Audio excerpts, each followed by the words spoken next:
It was supposed to be a quiet afternoon.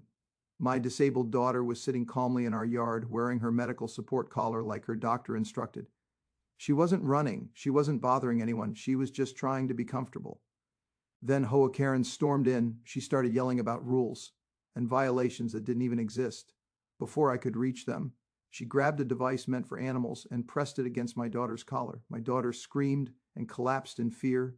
Neighbors froze. My heart stopped. Karen stood there shaking with anger, acting like she had authority, like she was proud of what she'd done. But she had no idea who she had just touched. She had no idea whose child that was. And she had absolutely no idea that the man running toward her was the police chief. The moment I stepped forward and showed my badge, everything changed. Before I tell you what happened next, tell me where you're watching from. And please hit subscribe for more stories where the good guys always win.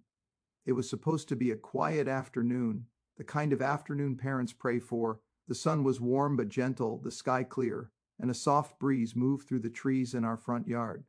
My disabled daughter was sitting calmly in her chair near the porch, exactly where her therapist recommended. This was her safe place, a place where she could relax, breathe easily, and feel normal for a little while. She wasn't running, she wasn't shouting, she wasn't bothering anyone. She was just sitting there holding her favorite soft toy, looking up at the clouds and smiling in that quiet, fragile way that always made my heart ache and feel full at the same time. As a parent, moments like that feel sacred. I was only a few steps away, checking my phone, keeping an eye on her like I always do. Every movement, every sound. When your child is disabled, you never stop watching. You never stop protecting. That's when the gate slammed open. The sound was sharp and aggressive, cutting through the peaceful afternoon like a knife. I looked up, and my stomach dropped. Hoa Karen stormed into our yard. She didn't walk. She didn't hesitate. She stormed, like she owned the place, her face already red with anger, her jaw tight, her eyes burning with judgment. She didn't greet us. She didn't ask a question. She came in shouting, "You can't have that here. This is against HOA rules. I've warned people like you before." Her voice was loud, sharp, and cruel. My daughter flinched instantly. I stepped forward. "Hey, stop. You need to calm down." But Karen didn't even look at me. She locked her eyes on my daughter. "You're not allowed to sit here like that," she snapped. "This violates community standards." Community standards. I felt my blood start to boil. "She's disabled," I said firmly. "She's allowed to sit in her own yard." Karen laughed. Not a nervous laugh, not an awkward one. A cold, mocking laugh. "I don't care," she said. "Rules are rules." Before I could move closer, before I could even finish my sentence, Karen reached into her bag and pulled out something that didn't belong in anyone's hands. It was a small black device. At first, my brain refused to understand what I was seeing. Then reality hit me all at once. An electric dog collar controller. A device meant to shock animals. No, wait. I shouted, but I was too late. Karen raised her hand and pressed the button. My daughter screamed, a sound of pure terror and pain ripped out of her chest as her body jolted forward. She cried out, her small hands clutching at her chest, her toy falling to the ground as she collapsed in fear. Everything stopped. The birds went silent. The wind felt frozen. Time itself seemed to break. Neighbors came out of their houses, gasping, covering their mouths. Some froze in shock. Others started shouting, "Oh my God, what did she just do? Call the police." My heart stopped beating. I ran to my daughter and dropped to my knees, grabbing her gently, holding her close as she cried and shook violently in my arms. "It's okay, baby, it's okay," I whispered, my voice breaking. "Daddy's here, Daddy's got you." Her body trembled uncontrollably. Karen stood there, not shocked, not scared, not apologetic. She stood there shaking with rage, gripping the controller, breathing hard like she was proud of herself. "I warned you," she snapped. "I enforced the rules, enforced the rules." She had just shocked a disabled child. I looked up at her, and for the first time, she looked at me. "What are you going to do about it?" She sneered. I could hear my own heartbeat in my ears.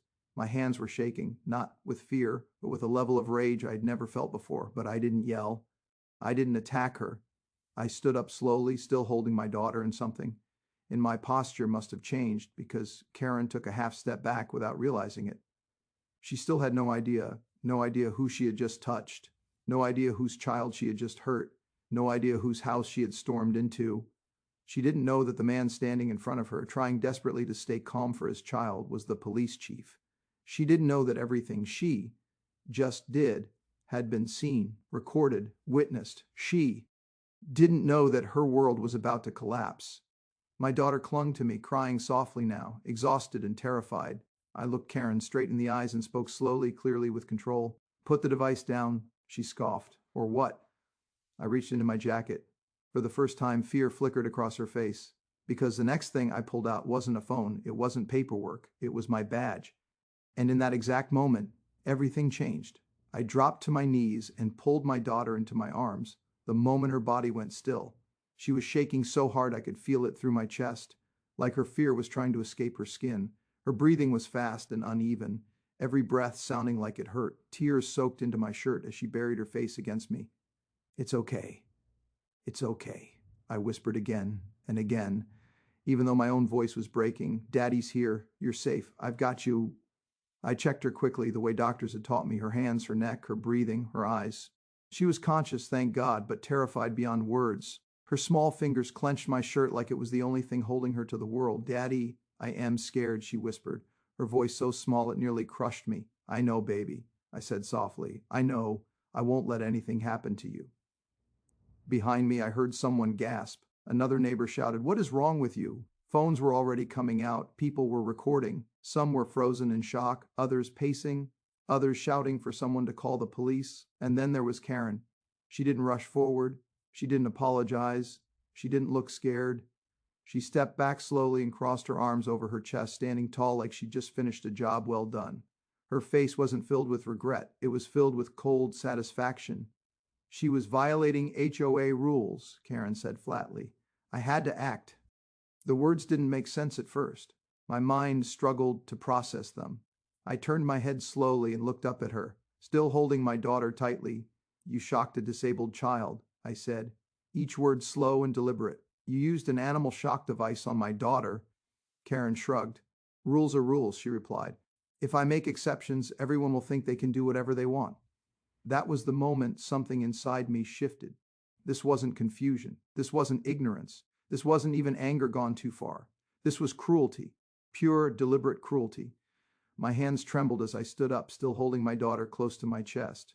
She wrapped her arms around my neck, afraid to let go. Her breathing was slowing now, but every time Karen spoke, her body tensed again. "She wasn't bothering anyone," I said, my voice low. "She was sitting in her own yard." Karen rolled her eyes. "I don't care what her situation is. HOA rules don't change for special cases." Special cases, that's how she saw my child. A problem, a violation, something to be corrected. I took a step toward Karen. Instinctively, a few neighbors moved between us, afraid of what might happen. "Sir, please," one of them said. I stopped myself, not because I was afraid, but because my daughter needed me calm, controlled, present. I looked down at her. She was staring at Karen, her eyes wide with confusion and fear. "Daddy, is she going to do it again?" she whispered. My chest tightened. "No," I said firmly. "She's not." I looked back at Karen. "You need to step back. Now." She laughed, a sharp, mocking laugh that echoed across the quiet street. "Or what?" she said. "You're going to tell on me? I'm just enforcing the rules." She took a step forward instead of back. I could feel the anger rising again, hot and dangerous, but I kept my voice steady. "Put the device down," I said. Karen glanced at the controller still in her hand, then looked back at me with a smirk. "I'll do what I want," she replied. "This is my neighborhood." My neighborhood, the audacity of it almost made me dizzy. Behind her, more neighbors were gathering. One woman was crying. A man was shouting that this was assault. Someone else yelled that the HOA had gone too far this time. Karen ignored all of it. She was still focused on me, on winning, on control. And still, she didn't know who she was talking to. She didn't know that every word she was saying was being recorded. She didn't know that witnesses were everywhere. She didn't know that the man standing in front of her wasn't just a scared father. She didn't know she was talking to the police chief. My daughter's grip tightened again. "Daddy, I don't like her," she whispered. "I know," I said softly. "You don't have to." I turned back to Karen, my voice calm but firm. "This is your last warning," I said. "Step away from my child." Her smile faltered for half a second, just half a second, then she straightened her shoulders again, doubling down on her arrogance. "You don't give me warnings," she snapped. "The HOA gives warnings. And consequences." That was enough. I reached into my jacket. The movement was slow and deliberate. I wasn't rushing. I wasn't threatening. But the shift was instant. Karen's eyes locked onto my hand. Her breathing changed. "What are you doing?" she asked sharply. The neighbors went quiet. I pulled my hand out slowly and held up my badge. The gold caught the sunlight immediately. Police chief. Karen's face drained of color so fast it was almost unbelievable. Her mouth opened, but no sound came out. The shock device slipped from her fingers and hit the ground with a dull plastic clatter. I'm the police chief, I said calmly, and you just assaulted my disabled child for the first time since. She arrived. Karen looked. Frayed, real fear, not anger, not control. Fear. Her knees trembled slightly as she took an unconscious step backward. I didn't know, she stammered. That's not a defense, I replied. And it won't be an excuse. Sirens could already be heard in the distance. And Karen finally understood this wasn't an HOA issue anymore. This was a crime, and she was standing in the middle of it. The moment my badge caught the sunlight, the entire street changed. It wasn't loud. It wasn't dramatic. There was no explosion, no shouting, but you could feel it. Karen's face drained of color as if someone had pulled the life right out of her. Her mouth opened slightly, then closed again. Her confident posture collapsed in real time. The device slipped from her fingers and hit the ground with a dull plastic sound that suddenly felt very loud. I'm the police chief, I said calmly, and you just assaulted my child. For a long second, no one spoke. Not Karen, not the neighbors, not even my daughter. Karen took a small step back, then another, like she needed space to breathe. I didn't know, she stammered. I thought. You thought what? I asked, my voice steady. That hurting a disabled child was acceptable? She shook her head quickly. No, I was enforcing HOA rules. I didn't mean to hurt anyone. I was just doing my job. Her words spilled out fast and messy, falling over each other as panic took hold. I looked around. Phones were everywhere now. Neighbors stood in small clusters, some shaking, some furious, some crying. A woman across the street was holding her hand over her mouth. A man near the fence kept saying, I can't believe she did that, over and over.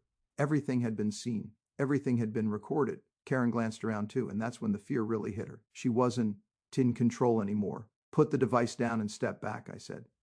This time, she didn't argue. She bent quickly, almost desperately, and placed the controller on the ground like it was burning her skin. Then she stepped back with her hands slightly raised, unsure what to do with them. My daughter tightened her grip on my shirt. Daddy, she whispered. I knelt down so we were eye to eye. You're okay, I said softly. You did nothing wrong, I promise. She nodded, still scared but trusting me completely. That trust was everything, and it made what Karen had done even worse. I stood back up and faced Karen again. You don't get to hide behind the HOA, I said. You don't get to excuse this as rules. What you did is assault. Karen shook her head, tears forming now. Not tears of regret, but tears of fear. I didn't know she was disabled, she said weakly. She was sitting calmly in a chair, I replied, and even if she wasn't, there is never an excuse to hurt a child. Karen opened her mouth again, then closed it. She looked around like she was hoping someone would save her. No one did. Sirens grew louder in the distance. Karen heard them too. Her breathing became shallow. This is being blown out of proportion, she muttered. We can talk about this. The HOA can handle it internally. Internally, I almost laughed, but I didn't. This is no longer an HOA matter, I said. This is a criminal investigation. The words hit her like a slap. No, please, she started. I raised one hand, stopping her. Don't, I said. Every word you say from this moment on can be used against you. She froze. Her eyes widened as the reality finally sank in. She wasn't the authority here. She wasn't protected. She wasn't untouchable. She was just someone who had crossed a line she couldn't uncross. I turned slightly as the first patrol car pulled up. Red and blue lights reflected off windows and cars, washing over the street like a warning. 2 officers step. Ed out quickly, eyes scanning the scene. Chief, one of them said, nodding to me. What happened? I kept my eyes on Karen. She used an electric shock device on my disabled daughter, I said. Multiple witnesses. Evidence on the ground. Video recordings. The officer's jaw tightened. He glanced at Karen, then at the device. You're kidding me, he said quietly. Karen's knees buckled slightly. I didn't know he was the chief, she said quickly, desperation creeping into her voice again. The officer looked at her coldly. That doesn't matter. More patrol cars arrived, the street filled with uniforms, radios crackled, neighbors stepped back, making room. Karen looked smaller now, shrinking. One officer gently guided my daughter to a chair and spoke to her softly, while another checked on her condition. I stayed close, never letting her out of my sight. Karen watched all of this, her eyes darting everywhere. Please, she whispered, mostly to herself. This can't be happening. But it was, and there was no undoing it. I stepped closer to her one last time. You had a choice, I said quietly. You could have walked away. You could have asked a question. You could have shown kindness. She didn't respond. You chose power instead, I continued, and you chose to use it on a child. Karen's shoulders slumped. The officer beside her spoke clearly. Ma'am, turn around and place your hands behind your back. Her head snapped up. Wait, what? You're being detained, he said. Pending investigation. Karen looked at me one last time, panic written all over her face. I didn't know, she repeated weakly. I didn't respond, because ignorance is not innocence. The cuffs clicked, closed. The sound was sharp. Final. My daughter watched from behind me, quiet but alert. I knelt again and hugged her gently. You're safe, I whispered. No one is allowed to hurt you, ever, she nodded, resting her head against my shoulder. Behind us, Karen was guided toward the patrol car, and for the first time since she stormed into our yard, she wasn't shouting. She wasn't threatening. She wasn't in control. She was silent, and justice had finally taken its first real step. The first siren cut through the air less than 5 minutes later. It started faint somewhere down the road, then grew louder and louder until it filled the entire neighborhood. Red and blue lights flashed against the houses, the trees, the parked cars, washing the street in colors that felt both urgent and reassuring at the same time. Help was here. 2 patrol cars pulled up first, tires crunching against the pavement. Then a third. Officers stepped out quickly, hands ready, eyes alert, scanning the scene the way trained professionals do when something is very wrong. The moment Karen saw the uniforms, she panicked.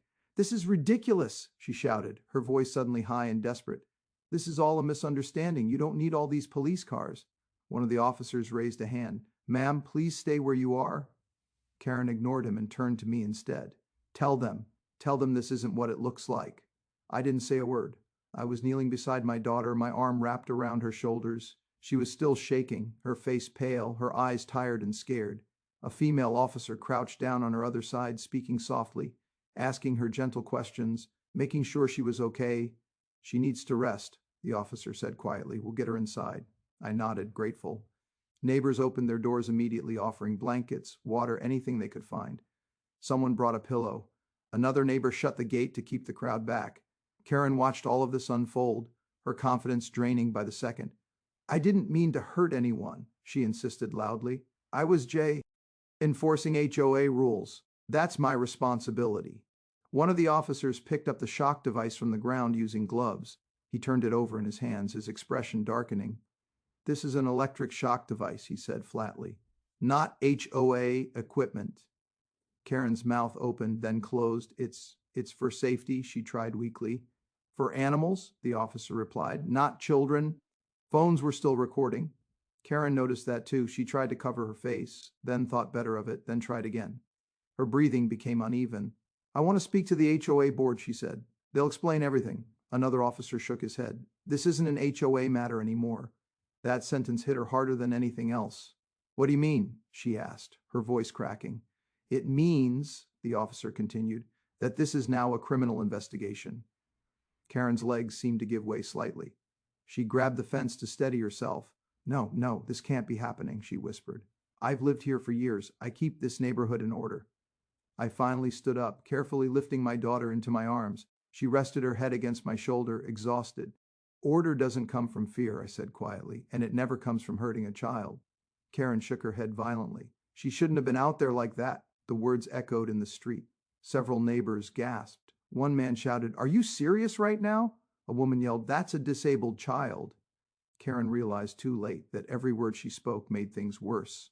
The officers began their work methodically. They took statements from witnesses. They collected video recordings from phones and door cameras. They photographed the device. They documented my daughter's condition. Everything was careful, precise, professional. There was no confusion. There was no doubt. Karen tried everything. She cried. She begged. She blamed the HOA. She blamed the rules. She even blamed my family. I was just doing my job. She kept repeating. One officer looked at her directly. Your job does not include assault. Finally, the lead officer nodded once.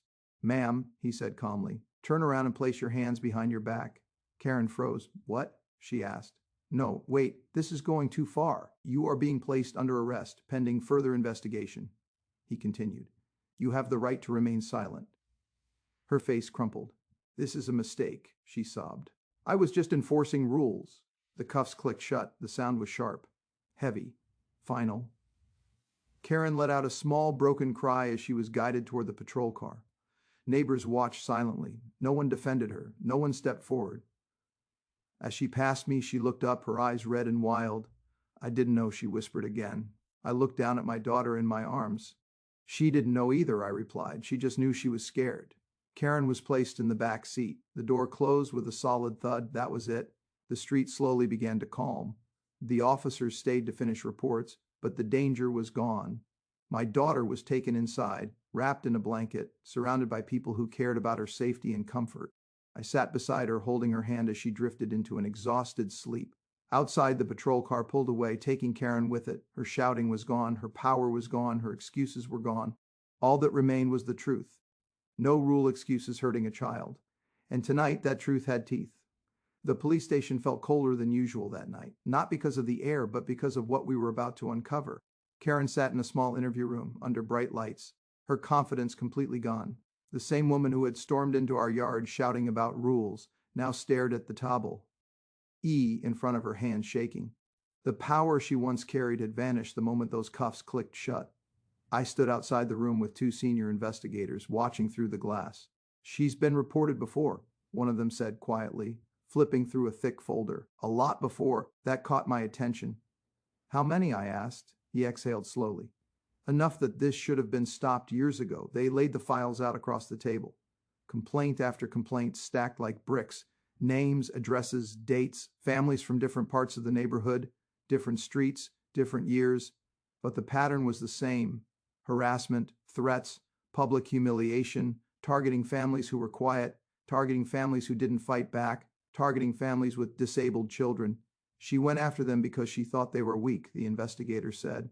And because no one stopped her. My jaw tightened. Reports described Karen yelling at children in wheelchairs for blocking sidewalks, threatening parents for installing medical ramps, calling disabled kids violations during HOA meetings. And every time someone complained, nothing happened. Warnings were ignored, emails were buried, HOA boards changed, but Karen stayed. She knew how to stay just inside the gray area, another officer said. Until today. Today she crossed a line she couldn't erase. Inside the room, Karen suddenly looked up, her voice sharp and defensive. This is harassment, she snapped. I want a lawyer. The HOA will back me up. The investigator leaned forward calmly. The HOA already dropped you. Karen froze. What? She whispered. They issued a statement 30 minutes ago, he continued. They're cooperating fully. They've removed you from any position of authority, effective immediately.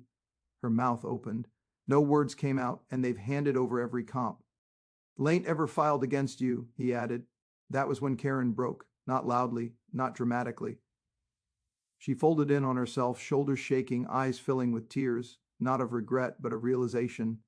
She was alone, her power had been borrowed, not owned, and the moment real authority stepped in, it disappeared. Charges were read carefully: assault of a minor, use of a prohibited device, abuse of authority, endangerment, harassment. Each charge landed like a heavy stone. Karen tried to interrupt, tried to explain, tried to say she never meant harm, but intent didn't matter anymore. Evidence did, witnesses did, video did, history did, and this time everything lined up. While the investigation continued, I sat in a quiet room down the hall with my daughter. She was wrapped in a soft blanket, curled up beside me on a chair that was too big for her. Her eyes were tired but calmer now. The worst of the fear had passed, but the memory hadn't. She held my hand tightly, tracing circles on my palm the way she always did when she needed reassurance. Daddy? She asked softly. I'm here, I replied. She won't hurt anyone again. Right? Her voice was barely above a whisper. I squeezed her hand gently. No, I said, she won't. She looked up at me, searching my face for certainty. They won't let her come back? She asked. No, I said again. And if anyone ever tries something like that again, I'll be there. Always. She nodded slowly, trusting me completely. That trust settled deep in my chest. Heavy, precious, and motivating. It reminded me why I wore the badge in the first place. Not for authority, not for power, but for moments like this, when someone needed protection and reassurance more than anything else. Later that night, investigators updated me. More families had come forward, some crying, some angry, some relieved, they told. Stories they had been afraid to tell for years. I thought I was the only one mother said through tears. She made my son feel like he didn't belong, another whispered. Karen's actions hadn't just hurt one child. They had created fear across the neighborhood. Now that fear was finally being lifted, the district attorney reviewed the case personally. There was no hesitation, no delay. This goes forward, she said. Fully, Karen would face court. She would face consequences, and the system that protected her would be forced to change. That night, as I drove home with my daughter asleep in the back seat, the neighborhood looked different, quieter, safer, like it had taken its first deep breath in years. The porch lights glowed softly. The trees swayed gently in the breeze. The yard where everything happened looked peaceful again. But I knew better. Peace doesn't come from silence. It comes from accountability. I carried my daughter inside and laid her gently in bed. She stirred slightly, then settled, still holding my hand even in sleep. I stood there for a long moment, watching her breathe. Karen thought she was enforcing rules, but what she really enforced was fear. And tonight that fear lost, because the truth came out, because people spoke up, because someone finally listened, and because no child, disabled or not, should ever be made to feel unsafe in their own home. The neighborhood felt different after that day, not louder, not busier, quieter, safer. It wasn't something you could see right away, but you could feel it. The air felt lighter. People walked slower, parents let their children play outside again, without standing stiffly at the windows, waiting for something bad to happen. Fear had lived here for a long time, and now it was finally gone. Karen faced real consequences. There were no secret meetings, no quiet deals, no excuses. She was formally charged and the case moved forward without delay. The videos, the witnesses, the device she used, everything spoke clearly. There was no way to twist the truth this time. In court, Karen didn't look powerful anymore. She didn't shout, she didn't lecture, she didn't talk about rules. She sat quietly, shoulders slumped, eyes fixed on the table in front of her. The same woman who once stormed into yards and yelled at families now barely looked up when the judge spoke. When the charges were read, the room stayed silent. Assault of a minor, abuse of authority, endangerment, harassment. Each word carried weight. Karen's lawyer tried to explain, tried to soften what had happened, tried to paint her actions as overzealous enforcement. But the judge didn't accept it. No rule, the judge said firmly, ever allows harm to a child. The sentence was clear. The message was clear. What Karen did would not be ignored, not now, not ever again. At the same time, the HOA changed, and this time it wasn't just words. The board removed every policy that allowed harassment disguised as enforcement. They rewrote the rules with help from legal experts, disability advocates, and families who had been hurt before. Ramps were protected, medical equipment was protected, quiet spaces were protected. Most importantly, children were protected. Meetings were held openly. Apologies were issued publicly. The HOA admitted its failures and committed to change, not because it was forced to, but because it was necessary. For the first time in years, families felt heard. Neighbors who had avoided eye contact before now stopped to talk. They shared stories. Some cried. Some laughed nervously. Some hugged each other for the first time. "I thought we were alone," one mother said to me. "I thought no one would believe us," another whispered. But they weren't alone anymore, and neither were we. At home, healing took longer. My daughter didn't bounce back overnight. For a while, loud voices made her flinch. Sudden movements scared her. She stayed close to me or my wife, holding our hands tightly whenever we stepped outside, and that was okay. Healing doesn't rush. We worked with her doctors, with her therapists, with people who understood what trauma looks like in a child's eyes. We gave her time. We gave her patience. We gave her safety.